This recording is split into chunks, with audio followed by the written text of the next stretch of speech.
ये पहले चाइना की जड़ें खोखली कर रहे हैं। रूस उनका एक हलीफ था, उसको उन्होंने फंसाया हुआ है। हम्म, और वो ममालिक जो हम्म, चाइना के साथ जुड़े हुए थे, उनके ऊपर हमले और उनको उनसे दूर करना। तो ये सारा एक लंबी चौड़ी स्ट्रेटजी लगती है। अमेरिका वक्त से पहले जंग चाहता है। तो आप समझते हैं कि ये चीज पाकिस्तान में भी हो रही है जो अमेरिका करता है दूसरे कंट्रीज में? मुझे तो साफ नजर आ रही है, अगर किसी और को नजर नहीं आ रही तो मुझे हैरत है। अस्सलाम वालेकुम नाज़रीन, मुअम्मर कज़ाफ़ी मतलब फिर हाजिर है नए दौर के प्लेटफॉर्म से। नाज़रीन, हमारे बड़े ही प्यारे guest lieutenant general retired Naeem Khalid Lodhi साहब हमारे साथ मौजूद हैं। अस्सलाम वालेकुम जनरल साहब, क्या हाल है आपके? जी वालेकुम सलाम, बहुत शुक्रिया जी, मैं बिल्कुल ठीक हूँ, थैंक यू। सर बहुत शुक्रिया नया दौर को टाइम देने के लिए और मुझे अच्छा टाइम देने प्लेजर। के लिए। सर आप ऑडियंस स्पेशल कोशिश करती है। मुझे खुद कुछ लोगों ने कहा कि उनका इंटरव्यू क्या करें, वो बड़ी उनके जबरदस्त एनालिसिस होते हैं और लोग आपको सुनना भी चाहते हैं। इस वजह से भी हम कोशिश करते हैं कि आप टाइम देते हैं। अच्छा सर, सबसे पहले हम जो बात करना चाह रहे हैं वो करना चाह रहे हैं कि ये जो वेनेजुएला में जो हुए हैं मामला, डोनाल्ड ट्रंप ने ये जो कुछ किया है इंटरनेशनली, आप इसको कैसे देखते हैं? मतलब इससे बात तो फिर रूस के पास भी यूक्रेन में मजीद चीजें करने की स्पेस आ जाएगी, चाइना के पास ताइवान में मजीद चीजें मामलात बढ़ाने के, एक जिसे कहें कि वो भी इस चीज को समझेंगे कि हमारा भी ये हक है अगर अमेरिका ये कर सकता है। तो आप इसको कैसे देखते हैं? जी बिल्कुल, मेरा ख्याल मैं दो तीन बातों का जिक्र करूंगा। पहली बात तो ये है कि ये जो बड़ा मशहूर मकूला है कि जिसकी लाठी उसकी भैंस, वो तो अरसे हम्म, दराज से चल ही रहा है। सिर्फ ये है कि उसके ऊपर एक बिल्कुल। पर्दा था और यूएनओ की हम्म, शक्ल में एक लेजिटिमेट बनाने के लिए अदारा बनाया हुआ था। साफ ज़रा वीटो हम्म, पावर जिन मुल्कों के हाथ में थी वही इसको चला रहे थे। लेकिन जब से ये बिल्कुल। यूनिपोलर वर्ल्ड बनी है तो काफी, आप ये कहना चाहिए कि सरेआम इसका हम्म, इजहार होने लगा है कि जो हम चाहेंगे वही होगा। तो चाइना और रशिया के हम्म, उभरने के बाद हमें हमारा ये अंदाजा था कि शायद ये मामला कुछ कम हो जाएगा। और ट्रम्प के आने से पहले हम्म, इसमें कमी नजर भी आ रही थी। लेकिन अब ट्रम्प हम्म, की पर्सनैलिटी ऐसी है कि उनके आने के बाद ऐसा लग रहा है कि ट्रम्प फिर उसी लाइन पे चल पड़े हैं, यूनिलेटरल वर्ल्ड की लाइन पर। और जो हैरत है वो बिल्कुल। हमें इस बात पर है कि जो रिएक्शन आना चाहिए चाइना और रशिया की तरफ से, रशिया तो चले आप कह सकते हैं कि उलझा हुआ है, उलझाया हम्म, हुआ है उन्होंने वहां पर यूक्रेन में। लेकिन यूक्रेन में। चाइना ने भी कोई ऐसा अपने हलीफों को खातिर खा मदद देने की कोई ऐसी हम्म, कोशिश नहीं की जिससे कि उनकी बचत हो जाए। आप देख लें सीरिया में क्या हम्म, हुआ, आप देखें ईरान में क्या हुआ, और अभी वेनेजुएला के हम्म। साथ हो रहा है। तो मेरा ख्याल है कि ये मुल्कों के हालांकि सर लिए एक। चाइना ने उधर वेनेजुएला में 60% 60 तकरीबन ये 60 अरब के लगभग वहां इन्वेस्टमेंट की हुई है चाइना ने वेनेजुएला में। जी और जो जी रशिया है वो बहुत बड़ा एक्सपोर्टर है वेनेजुएला को, जो मिलिट्री एसेट्स, हथियार वगैरह ये तमाम चीजें एक्सपोर्ट करता है। तो फिर भी जी। क्या वजह है? आप क्या समझते हैं कि क्या अमेरिका का इतना प्रेशर है? क्या समझते हैं? नहीं, मेरा एक तो अगर आप उनकी पढ़े ना, अमेरिकन की जो लेटेस्ट आई है नेशनल सिक्योरिटी स्ट्रेटजी पेपर, हम्म, उसमें उन्होंने ये वादे तौर पे कहा है कि अमेरिका पूरी दुनिया में फैले हुए अपने बेसिस को कम करने की कोशिश करेगा। लेकिन दो बातें, बल्कि हम्म, तीन बातें उन्होंने कही। एक ये कि जो हम्म, वेस्टर्न हेमिस्फेयर है, और वेस्टर्न हेमिस्फेयर में यही मुल्क आते हैं, America, Latin America, south America, कुछ यूरोप के मुल्क आते हैं, कुछ अफ्रीकन ममालिक भी हैं, कि उन पे हम अपना असर रसूख बढ़ाएंगे, जारी रखेंगे। तो ये तो बिल्कुल इनके नज़दीक है वेनेजुएला। तो एक तो ये बात हम्म, सोचने की है कि कहीं ऐसा तो नहीं हम्म, कि बड़ी ताकतों में चाइना और अमेरिका में कोई ऐसी अनरिटन अंडरस्टैंडिंग पैदा हो गई है जिसका हमें पता नहीं है, कि उन्होंने ये आपस में हम्म, फैसला कर लिया है कि ये वाले मुल्क मैं अपनी इन्फ्लुएंस में ले लेता हूँ, ये हम्म, मुल्क आप कर लीजिए, ये भी कुछ देर में पता चल जाएगा। या फिर दूसरी बात ये हो सकती है, थ्योरी जो मेरी ये है कि जो अमेरिकन स्ट्रेटेजिस्ट हैं उन्होंने ये सोचा है कि चाइना के साथ वॉर जितनी जल्दी हो जाए उतना अच्छा है, जितना लेट करेंगे उतना हमारे लिए प्रॉब्लम हो जाएगा यार। तो तरह तरह के तरीके से हम्म, इंस्टिगेट कर रहे हैं कि देखें, जैसे उन्होंने ईरान पर हमला करने से पहले उसकी पहले जड़ें खोखली की थी, जो उसके उसको तकवीत हम्म, पहुंचाने वाले ममालिक थे, इराक था, लेबनान था, सीरिया था, पहले उनकी खबर ली, हम्म, उसके बाद ईरान पे हम्म, हमला कर दिया। इसी तरीके से मुझे लग रहा है कि ये हम्म पहले चाइना की जड़ें खोखली कर रहे हैं। रूस उनका एक हलीफ था, उसको उन्होंने फंसाया हुआ है। हम्म और वो ममालिक जो हम्म चाइना के साथ जुड़े हुए थे, उनके ऊपर हमले और उनको उनसे दूर करना। तो ये सारा एक लंबी चौड़ी स्ट्रेटजी लगती है। अब ये कौन सी बात दुरुस्त है? बिल्कुल। क्या बड़ी ताकतों ने आपस में फैसला कर लिया है, या फिर ये है कि हम्म अमेरिका वक्त से पहले जंग चाहता है? और फिर चाइना का रद्देमल फिलहाल तो कोई खास सख्त नहीं आया है। क्या वो किसी रद्देमल का हम्म इजहार करेंगे या नहीं करेंगे, ये तो आने वाला वक्त बताएगा जी। बिल्कुल। अच्छा जैन साहब, जिस तरह आप कह रहे हैं कि आपका कहना है कि ये चाइना और इंटरनेशनल जो बड़ी तीन ताकतें हैं, उन्होंने फैसला कर लिया है कि हम अपने अपने इलाके में मजीद अपना असर सुख बढ़ाएं, कंट्रोल अपना ज्यादा कर लें। अगर ऐसा भी होता है और अमेरिका अगर ये चाहता है, तो अमेरिका की जो एक इंटरनेशनल जो उसका एक बड़ा वो एक अपना उन्होंने बनाया हुआ है कि कि सारा दुनिया को अमेरिका कंट्रोल करेगा, जो पूरी चीजें आईएमएफ और ये वर्ल्ड वाइड तो तमाम जितने भी इदारे हैं, फिर इनकी तो कोई वुकत नहीं रह जाएगी, फिर इनके तो कोई वो नहीं रह जाएगा जो पहले तमाम मामला थे। हाँ नहीं, पहली बात तो ये कि ये तो मफरूजा मैंने बयान किया ना, कि हो सकता है दोनों ने आपस में जी जी। एरियाज ऑफ इन्फ्लुएंस बांट लिए हों। अगर ये ऐसी बांट हुई होगी हम्म तो ये तमाम बातों के ऊपर बात हुई होगी।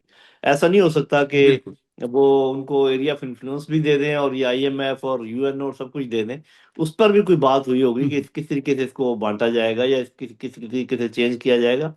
तो ये एक मफरूजा है, इसकी हम्म, जो खद्दो खाल है वो तो आराम से ही सामने बिल्कुल आएंगे, इतनी जल्दी तो नहीं पता चल सकता जी। बिल्कुल। जैन साहब, जिस तरह डोनाल्ड ट्रंप ने अब वेनेजुएला में जो किया है, इससे बाद वो कहता है कि ग्रीनलैंड और ग्रीनलैंड के बाद क्यूबा में ये तमाम जितने भी मालिक है, वो चाहता है कि इन पे उनका असर रसूख हो। और ग्रीनलैंड के हवाले से तो उन्होंने ऑलरेडी धमकियां काफी दफा दे चुकी हैं। पूरी दुनिया, अमेरिका तो जो कर रहा है वो, उसके अलावा पूरी दुनिया कब तक ये बर्दाश्त करेगी चीजें?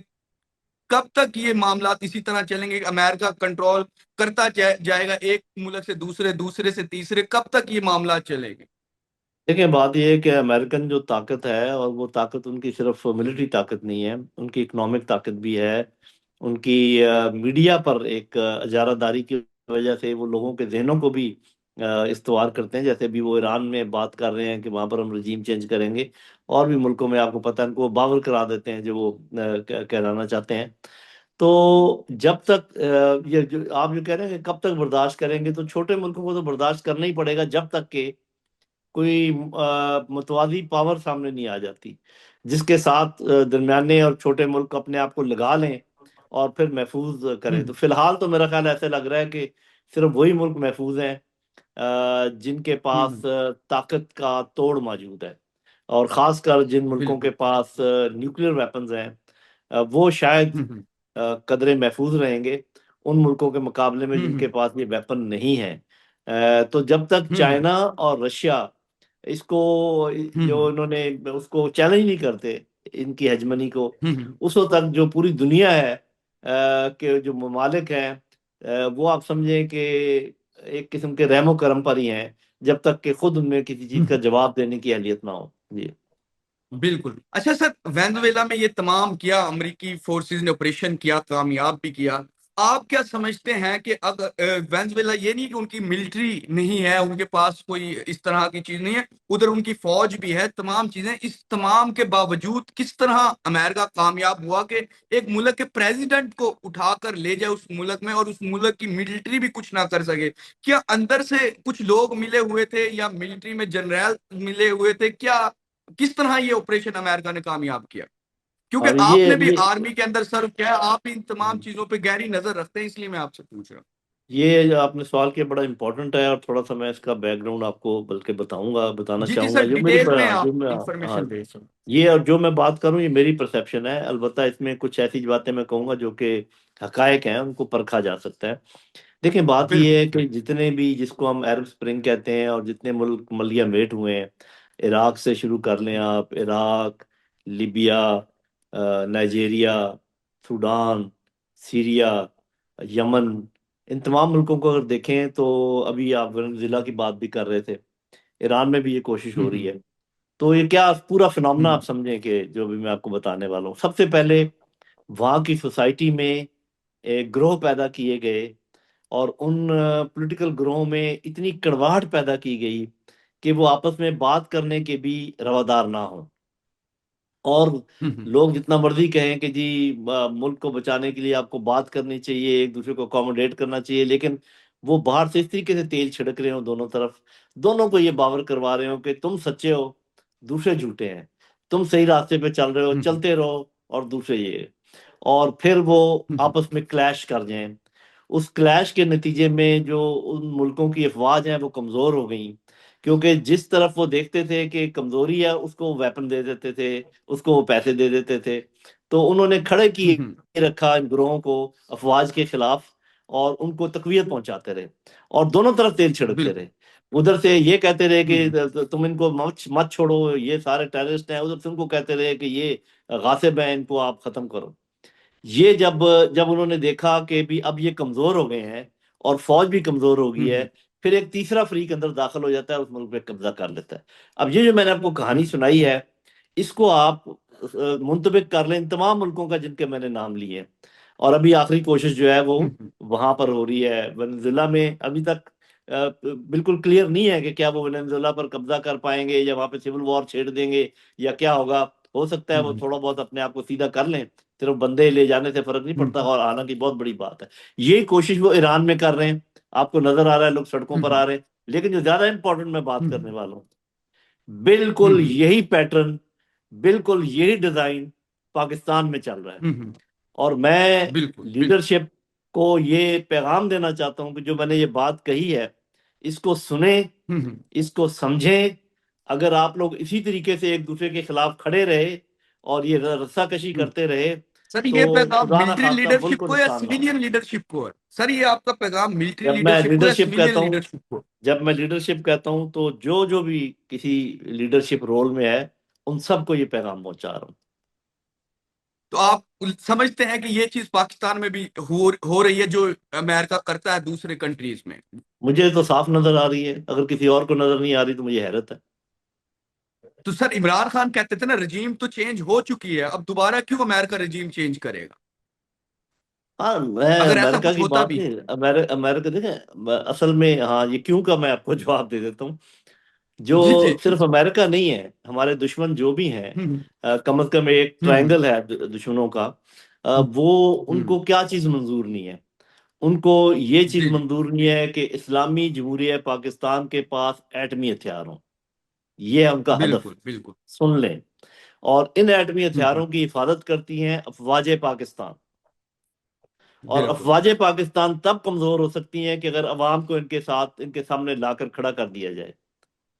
बस जी आपको जी। सारी समझ आ गई है, इसके आगे मुझे कुछ बिल्कुल कहने की बिल्कुल। जरूरत नहीं। अब आपका पॉइंट आ गया, बिल्कुल अब मैं अंडरस्टैंड कर सकता हूँ। अच्छा नहीं, सर आप समझ दूसरी पहले जानिब आप समझ हमारा। आप पॉइंट पॉइंट आप पहले भी समझ गए थे। ये आपने अच्छा अच्छा, लेकिन जान के जाना कुरेदा है, कोई क्लैरिटी बात चाह नहीं रहा है। था मैं क्लियर करना चाह रहा था। जी जी। अच्छा सर दूसरा, ईरान में मुजाहिरे, जिस तरह आपने बात की कि ईरान में मुजाहिरे हो रहे हैं और काफी बड़ी तादाद में हो रहे हैं, महंगाई वहां पर अरूज पर है, तमाम चीजें अपनी जगह पर। लेकिन ट्रंप ने वहां पर स्टेटमेंट दी है कि अगर आप मुजाहिरीन पर तशद्दुद करते हैं या कुछ इस तरह मामला करते हैं तो हम मुदाखलत करेंगे, और जिन पर आप तशद्दुद करेंगे हम उनको बचाएंगे।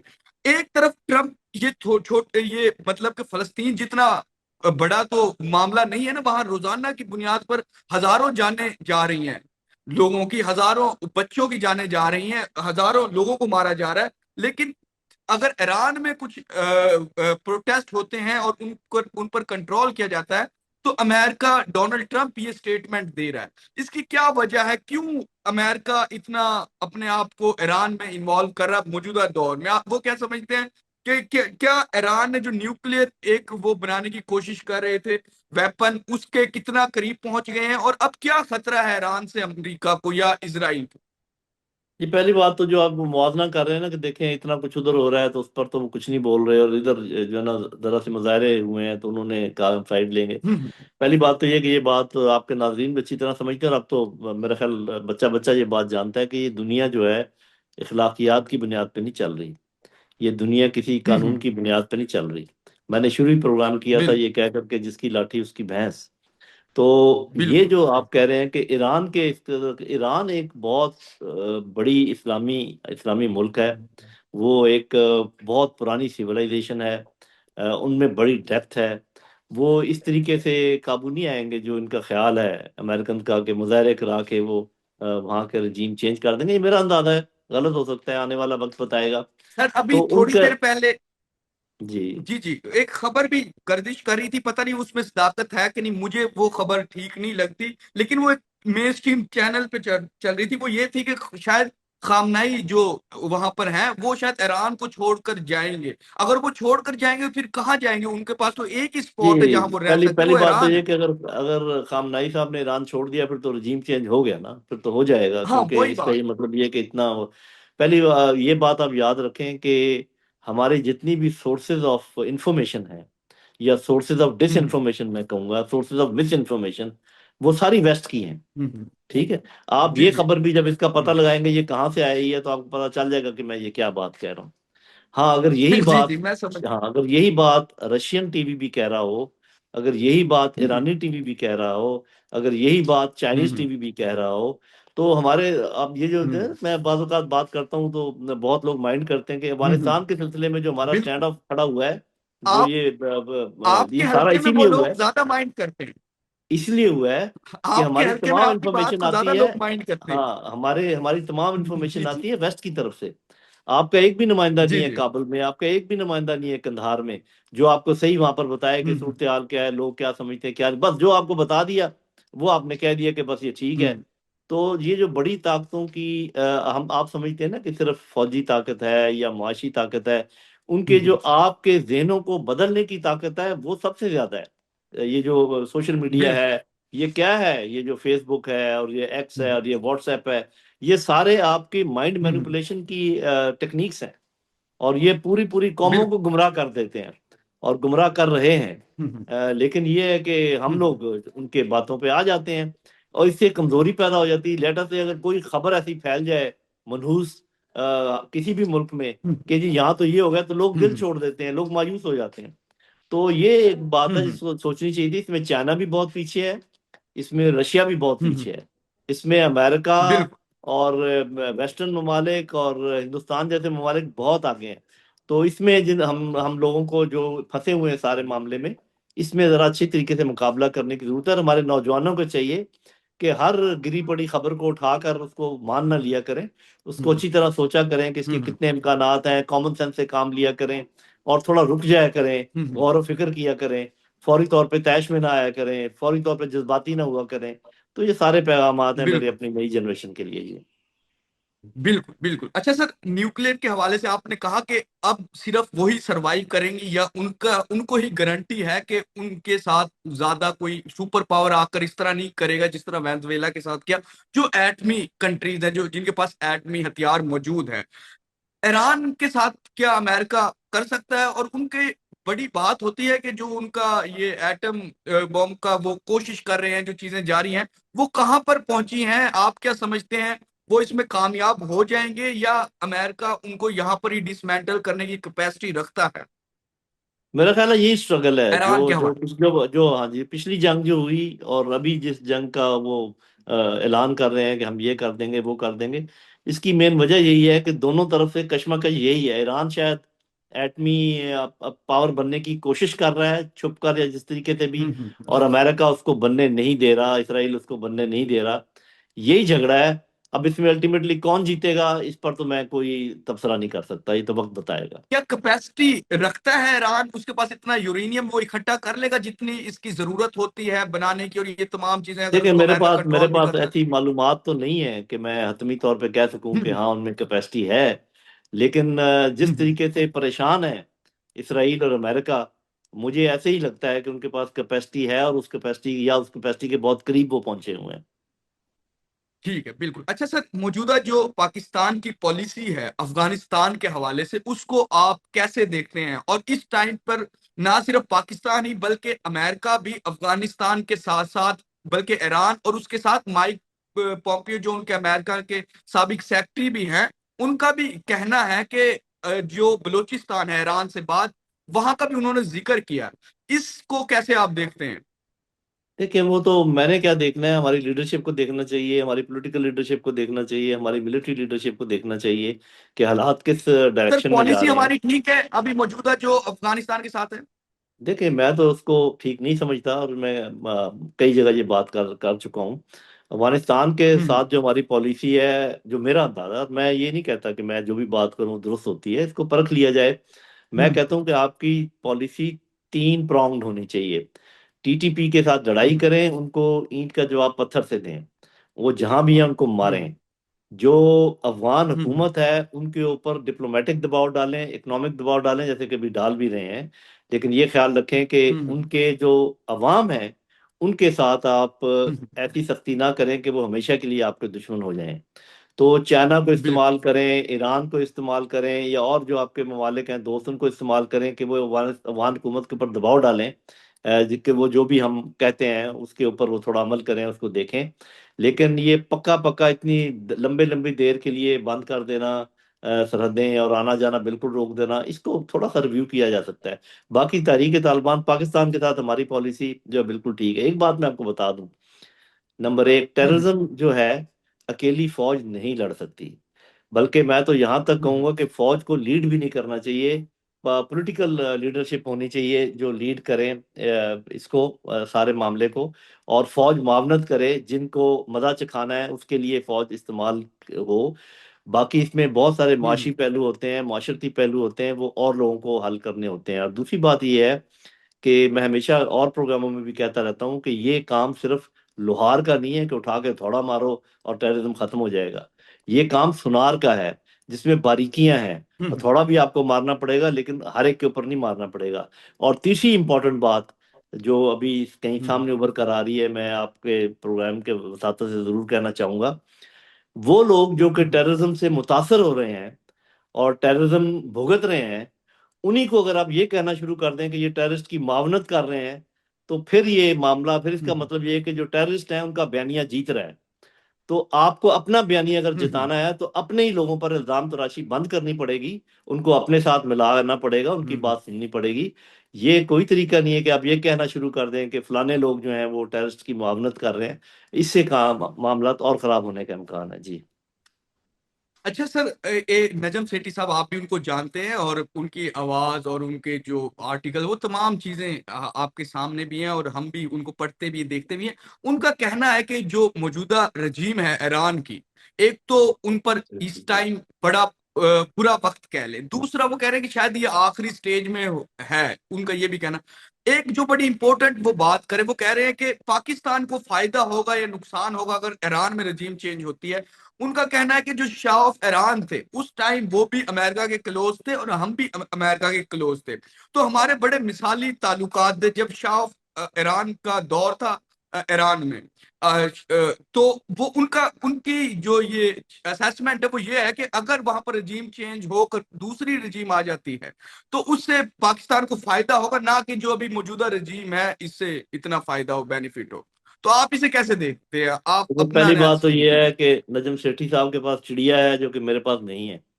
तो वो कहाँ कहाँ से खबरें अच्छा। लेकर आते हैं वो मुझे मालूम नहीं है। लेकिन एक बात मैं जरूर कहूंगा, नायत अदब के साथ, वो ठीक है, बड़े अच्छे तबसरे करते हैं। एक तो उस जमाने को इस जमाने का के साथ मुवाजना करना बिल्कुल है ही गलत। हालात बहुत तब्दील हो अच्छा। गए हैं, मुल्कों की ताकत में फर्क आ गया है। उस वक्त चाइना इस तरीके से नहीं था, रशिया के हालात, यूएसएसआर था, बहुत बहुत मजबूत था। इसलिए एक आप समझे बाइपोलर वर्ल्ड थी। उसके अलावा हम्म पाकिस्तान के पास एटमी हथियार नहीं थे। और ये तो इस किस्म की बातें करने से, और फिर जो आइंदा रजीम आएगा वो अगर लेटर से अमेरिका के साथ उनके ताल्लुकात अच्छे हुए, तो इसका ये मतलब है कि अमेरिका जो पाकिस्तान से बातें मनवाना चाहता है, वो मनवाने में उनके पास हम्म एक और लीवर पैदा हो जाएगा।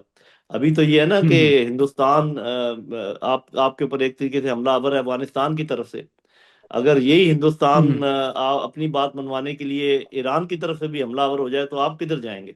तो ये मैं समझूंगा कि हम्म। नहायत मुअद्दब तरीके से मैं कहूंगा कि यहाँ पर वो गलती कर रहे हैं। ये ऐसी बात नहीं है। अच्छा सर। उस दौर और इस दौर में बहुत फर्क बिल्कुल। है। बिल्कुल, लास्ट में मैं आपसे पूछना चाहूँगा, आपने अभी कहा कि अमेरिका पाकिस्तान से जो चीज़ें मनवाना चाहता है, अगर ईरान में रेजीम अमेरिकन आ जाती है, तो फिर उसमें तो उधर से भी हमें प्रेशर आ जाएगा। वो कौन-सी ऐसी चीज़ है कि जो अमेरिका पाकिस्तान से मौजूदा सूरत-ए-हाल में मनवाना चाहता है? और हो सकता है वो मज़ीद भी प्रेशर डालने की कोशिश करे। वो कौन-सी ऐसी चीज़ें हैं जिनको अमेरिका मनवाना चाहता है? मैं अपना अंदाजा आपको बता सकता हूँ। एक लिस्ट जी, मैं जी आपके सर। आगे रख देता हूँ। बाकी वो दुरुस्त है जी, या जी। गलत है, इस पर मैं मुसर नहीं हूँ। हाँ, नंबर एक, बिल्कुल। अमेरिका चाहता है कि अफगानिस्तान और पाकिस्तान की दुश्मनी बढ़ती रहे और हम किसी तरीके से वहां पर उलझे रहें। इसकी एक लंबी हुँ, वजह हुँ। वजह है, जो जैसे मैंने पहले बताई था कि पाकिस्तानी फौज उलझ जाए और ये जो हुँ, हम हुँ। और इंडिया मिलकर इनके जो न्यूक्लियर एसेट्स हैं उन तक पहुंच सकें। एक ये उनका अच्छा। सी पैक ना चले, ताकि चाइना का यहाँ से रसूख ना हो। ग्वादर डेवलप ना करे, ताकि यहाँ पर एक आउटलेट जो है वो पाकिस्तान को भी ना मिले और चाइना को भी ना मिले, क्योंकि ये जो उनके सर और सी-पैक एक ममालिक है। एक चीज़, जी, जी। सर सी-पैक के हवाले से कि सी-पैक तो नहीं, आप नवाज़ शरीफ अंदर के से आप दौर मुझे में डाइवर्ट ना 2000, करें ना, मुझे पूरी लिस्ट तो सुन लेना, फिर सी पैक पर अच्छा, आ जाना जी, ना। जी, जी। उसके बाद जी, जी, मिडिल ईस्ट जी, में जी। जो चाहते हैं कि हम रोल अदा करें, वो भी है। तो वो बहुत सारी हुँ, चीजें हैं हुँ। जो हमसे मनवाना चाहते हैं। जो यहाँ पर रेयर अर्थ है, मटेरियल है पाकिस्तान में, उसमें वो चाहते हैं कि चाइनीज ना उसको उसकी प्रोसेसिंग करें, वो करें। वो ये भी चाहते हैं कि जो यहाँ पर ऑफ शोर हमारा तेल निकला है वो हम किसी और को ना दें, बल्कि उन्हीं को दें। तो एक लंबी लिस्ट है मेरे भाई, जो वो हमसे मनवाना चाहते हैं या हमारे पर प्रेशर डालना चाहते हैं। बड़ा मुल्क है। तो ये सारी बातें जो अब आप जो नेक्स्ट बात करना चाहते हैं कर लें। सर आपने, मैं सी-पैक की बात करना चाह रहा था। सी-पैक तो ये 2017-18 में जब ये मंसूबा, तो उस टाइम भी बड़ा तेज़ी से चल रहा था। तो जो नवाज़ शरीफ का शायद दौर था। तो बल्कि वो तो कहते हैं कि ये मंसूबे खत्म करने के लिए अमेरिका इमरान खान को हुकूमत में लेके आया है। बस वो इसको छोड़ दें। जो वो कहते ये हैं, ले चल कौन कौन क्या हाँ, कहता हाँ। है, किस किस ने मादी में क्या कहा है, अगर उसमें हम चले गए तो उन्होंने बड़ी बड़ी बातें कही बिल्कुल, हैं। बिल्कुल, जिनके साथ आज वो बिल्कुल। लगे हुए हैं, उनको ऐसी ही उन्होंने गलत बातें कही हैं, ऐसी गालियां दी हैं। मैं हमेशा जो कहा करता हूँ, चढ़े घोड़े पे चढ़े को हुँ, सलूट करते हैं, गिरे घोड़े को किक मारते हैं। ये उनका तरीका है और ये तरीका उनका जारी रहेगा। बिल्कुल, बिल्कुल। जी तो नाज़रीन, lieutenant general retired Naeem Khalid Lodhi साहब हमारे साथ मौजूद थे और बहुत थैंक्स, इन्होंने टाइम दिया और उम्मीद है कि आपको जितनी भी ये जो बातें जनरल नईम लोधी साहब ने की हैं, इनसे आपको बड़ी क्लैरिटी आएगी मौजूदा सूरत-ए-हाल में, और इंटरनेशनल जो चीज़ें हो रही हैं, उन तमाम पे बड़ी उन्होंने ओपनली चीज़ें रखी है, एनालिसिस किया और बड़ी ज़बरदस्त इनके एनालिसिस भी होते हैं। फिलहाल के लिए नाज़रीन, नया दौर से मुअम्मर कज़ाफ़ी को और lieutenant general retired Naeem Khalid Lodhi साहब को इजाज़त दीजिए। खुदा हाफ़िज़।